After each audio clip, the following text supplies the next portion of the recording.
Обращаюсь ко всем терпилоидам Фокинского района.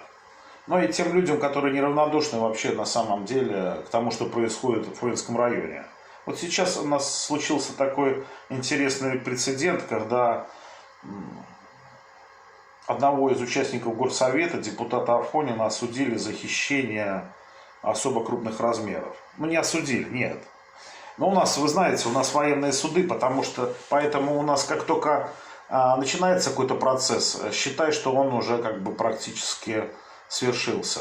Поэтому в Фокинском районе образовалась вакансия депутата. Кто из вас, скрипцы из Общественного совета города Брянска, хотя бы задумается над тем вопросом, сможет ли он, в принципе, представлять интересы народа? Ну, вообще, может быть, задумаетесь о том, хотите ли вы представлять интересы народа. Общественный совет граждан Брянщины – это организация, которая готовит новых представителей народа. Она только для этого создана.